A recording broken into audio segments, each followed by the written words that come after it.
Hello and good morning. Welcome to another episode of Reading Through the Bible. I know we are on a different day and time, but I am pleased that you're all joining and listening in as we go from Genesis to Revelation. So last week, we learned that Joseph, who had been sold into slavery by his brothers, has become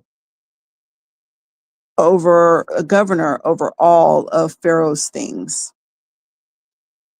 It comes to a point where Pharaoh's wife takes a liking to Joseph and begs him to sleep with her.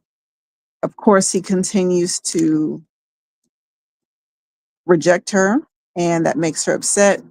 At one point, he leaves his garment in her hand as he's trying to get away, and she uses that to make false allegations on him, and he's actually put in prison because of it. Now, while he's in prison, he meets a cupbearer and a baker. They each have a dream and they cannot interpret it. Joseph, however, knows that dreams are from God. He's able to interpret the dream for them. And once that happens, he's like, hey, do not forget me while you're in here. Tell the Pharaoh all about me, do not forget me, do not leave me here in prison. Now, of course, they forget about him. Now, it just comes to pass that the Pharaoh actually has a dream as well. And the cupbearer actually remembers Joseph at this time. He says, hey, there was a boy that was in prison with us. He was actually able to interpret dreams. And so they go and get Joseph out of prison. And he is, in fact, able to interpret the Pharaoh's dream. Now, the dream told of a great famine that would come upon the land. First, there was going to be great harvest, and then the famine would come. And so the idea was that you need to store up all of this harvest so that when the famine comes, you're not hungry. And so that's what Joseph does. He ends up being in charge of that as well. And so now we're in Genesis chapter 42, and that's where we're going to pick up today. When Jacob learned that there was grain in Egypt, he said to his sons, why do you keep looking at each other? He continued, I heard that there was grain in Egypt. Go down there and buy some for us so that we may live and not die. Then 10 of Joseph's brothers went down to buy grain from Egypt, but Jacob did not send Benjamin, Joseph's brother, with the others because he was afraid that harm might come to him.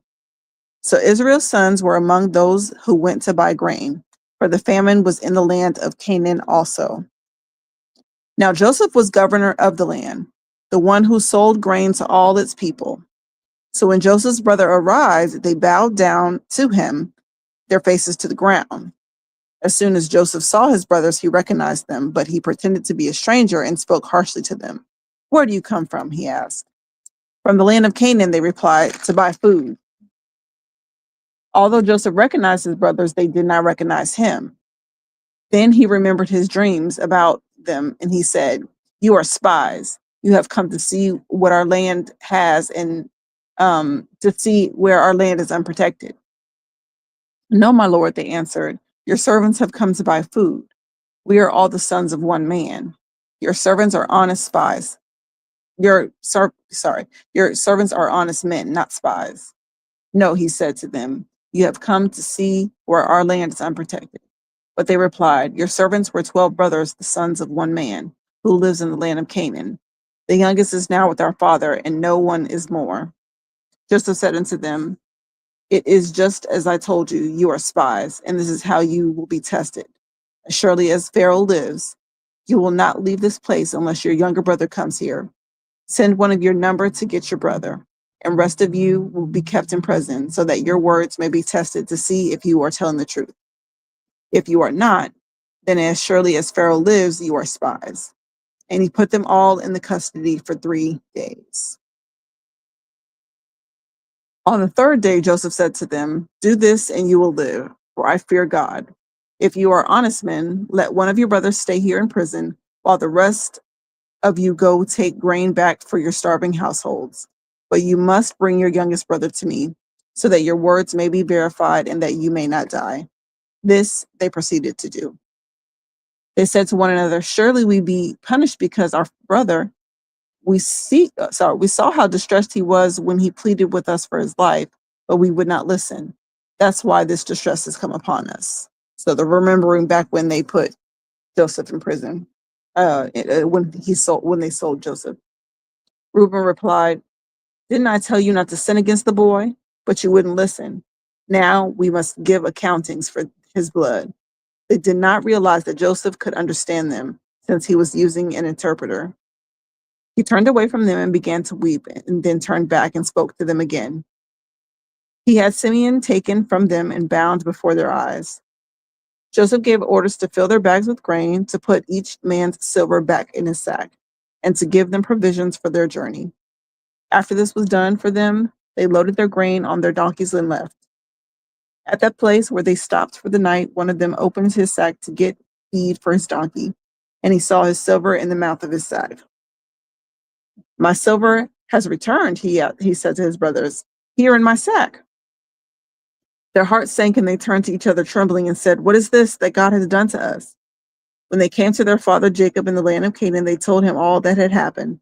They said, "The man who is Lord over the land spoke harshly to us and treated us as though we were spies of the land. And we said to him, 'We are honest men, we are not spies. We are 12 brothers, sons of one father. One is no more, and the youngest is now with our father in Canaan.' Then the man who is Lord over the land said to us, 'This is how I will know that you are honest men. Leave one of your brothers here with me, and take food for your starving household and go. But bring your youngest brother to me, so I will know that you are not spies but honest men. Then I will give your brother back to you, and you can trade in the land.' And they were emptying their sacks. There in each man's sack was his pouch of silver. When they and their father saw the money pouches, they were frightened.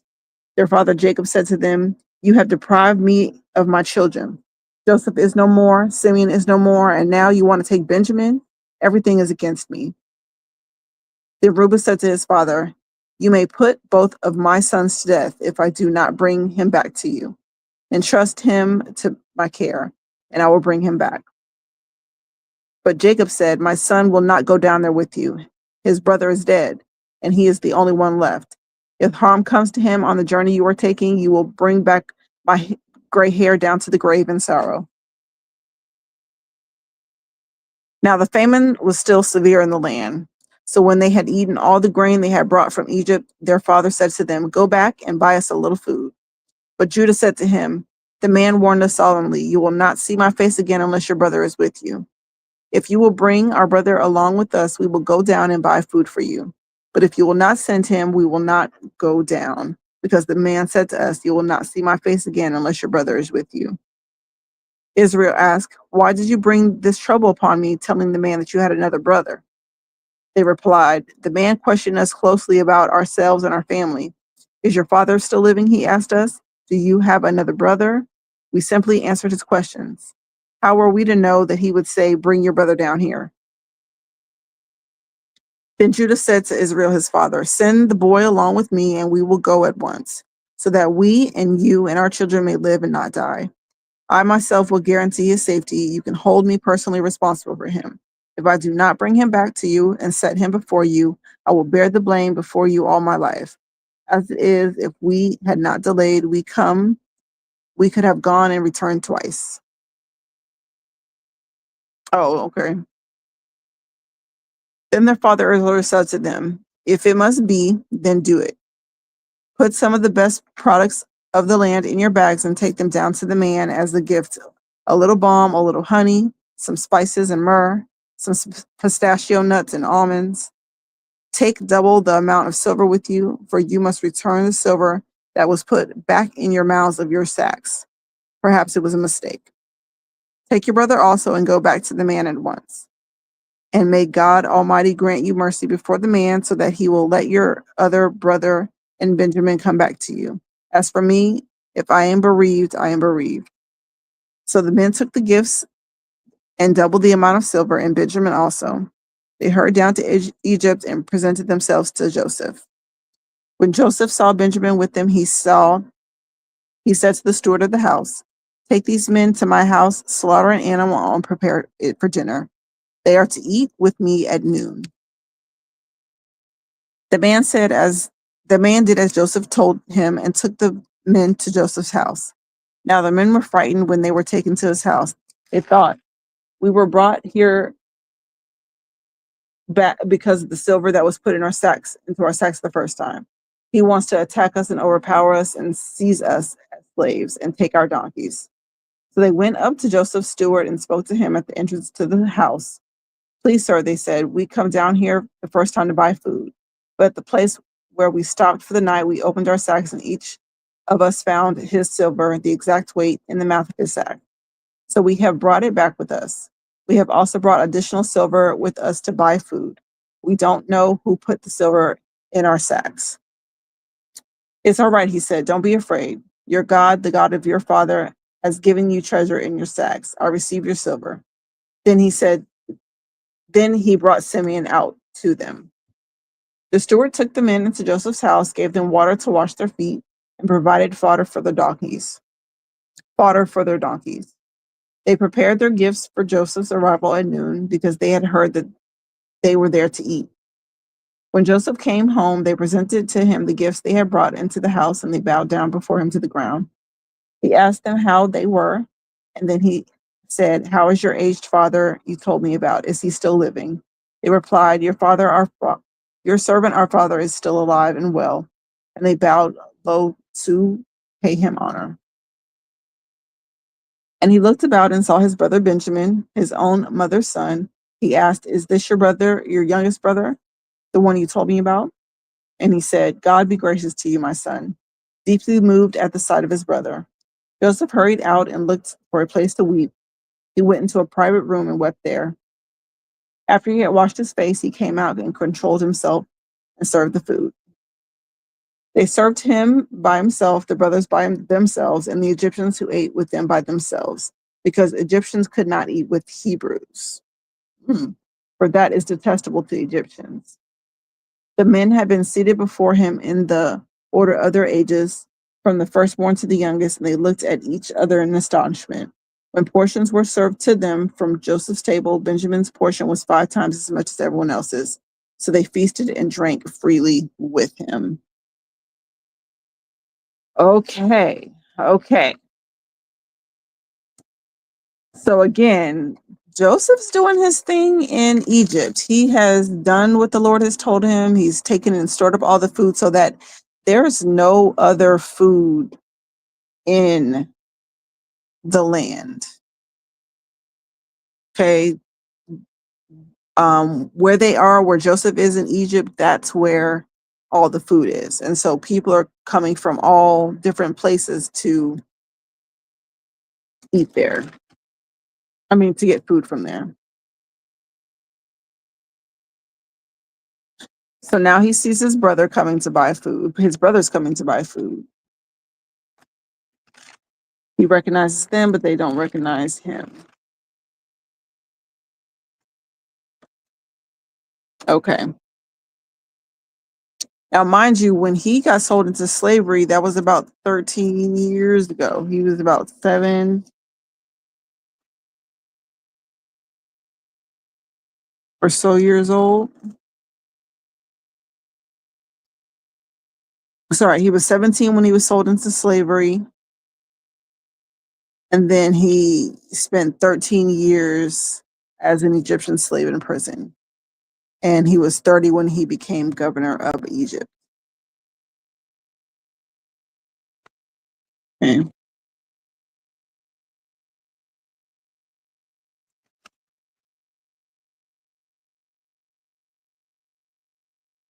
Okay. So we're picking up.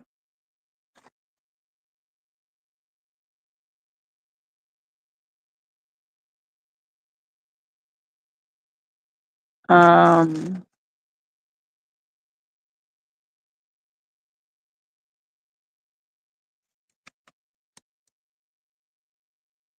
okay, so we are on verse 44. We're picking up verse 44.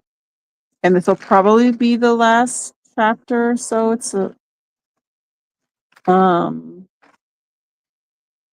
we'll see. We'll see. Okay.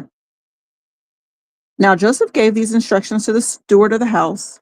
Fill them in sacks with as much food as they can carry, and put each man's silver in the mouth of his sack. Then put my cup, the silver one, in the mouth of the youngest one's sack, along with the silver for his grain. And he did as Joseph said. As morning dawned, the men were sent away on their way with their donkeys. They had not gone far from the city when Joseph said to his steward, "Go after those men at once, and when you catch up with them, say to them, 'Why have you repaid good with evil? Isn't this the cup my master drinks from and also uses divination? This is a wicked thing you have done.' When he caught up with them, he repeated these words to them. But they said to him, 'Why does the Lord say such things? Far be it from your servants to do anything like that. We even brought back to you from the land of Canaan the silver we found into each other's mouths of our sacks. So why would we steal silver or gold from your master's house? If any of your servants is found to have it, he will die.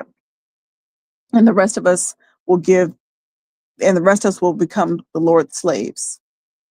Very well, then, he said, let it be as you say. Whoever is found to have it will become my slave, and the rest of you will be free from blame." Each of them quickly lowered his sack to the ground and opened it. Then the steward proceeded to search, beginning with the oldest and ending with the youngest. And the cup was found in Benjamin's sack. And this they tore their clothes. Then they all loaded their donkeys and returned to the city. Joseph was still in the house when Judah and his brothers came in, and they threw themselves to the ground before him. Joseph said to them, "What is this that you have done? Don't you know that a man like me can find things out by divination?" "What can we say to my lord?" Judah replied. "What can we say? How can we reprove our innocence? God has uncovered your servant's guilt. We are now my lord's slaves, we ourselves and the one who was found to have the cup." But Joseph said, "Far be it from me to do such a thing. Only the man who was found to have the cup will become my slave. The rest of you go back to your father in peace." Then Judah went up to him and said, "Please, my lord, let your servant speak a word to my lord. Do not be angry with your servant, though you are equal to Pharaoh himself." My lord asked his servants, "Do you have a father or brother?" And we answered, "And we have an aged father, and there's a young son born to him in his old age. His brother is dead, and he is the only one of his mother's sons left, and his father loves him. Then you said to your servants, 'Bring him down here to me so I can see him for myself.' And we did so, my lord. The boy cannot leave his father. If he leaves him, his father will die. But you told your servants, 'Unless your youngest brother come with you, you will not see my face again.' When we went back to your servant, your father, we told him what my lord had said. Then our father said, 'Go back and buy a little more food.' And we said, 'We cannot go down. Only if our youngest brother is with us, we will go. We cannot see the man's face unless our younger brother is with us.' Your servant, my father, said to us, 'You know that my wife bore me two sons. One of them went away from me, and I said, he was surely been torn to pieces, and I have not seen him since. If you take this one from me too, and harm comes to him, you will bring my gray hair down to the grave in misery.' So now, if the boy is not with us when I go back to your servant, my father, and if my father, whose life is closely bound up with the boy's life, sees that the boy isn't here, he will die. The servant will bring the gray Your servant guaranteed the boy safety to my father. I said, if I do not bring him back to you, I will bear the blame before you, my father, all my life. Now then, please let your servant remain here at as my lord's slave in the place of the boy, and let the boy return with his brothers. How can I go back to my father if the boy is not with me? Do not, do not let me see misery that would come upon my father.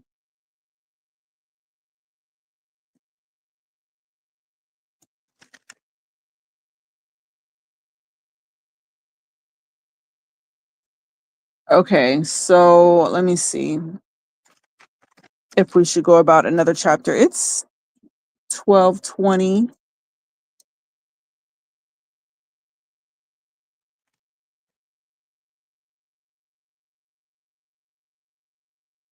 Um, so I can go with another chapter. It's not too long. I can go with another chapter, or we can save it for next week. So let me know.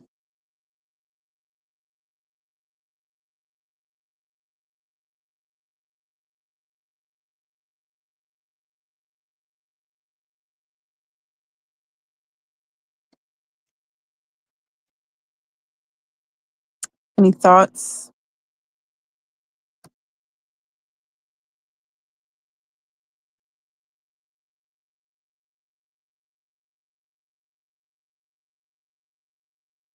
Okay. So on that note, I think I'm going to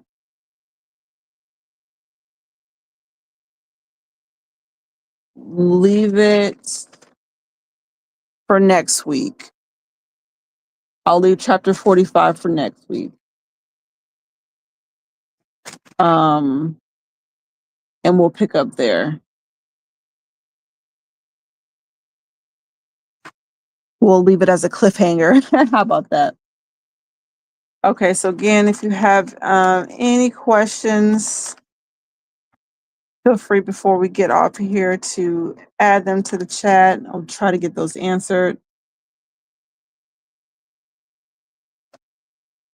But until then, we should be back to Saturday at 10 next week. All right. Okay. We will continue the story of Joseph next week. I will see you then. Right. Bye.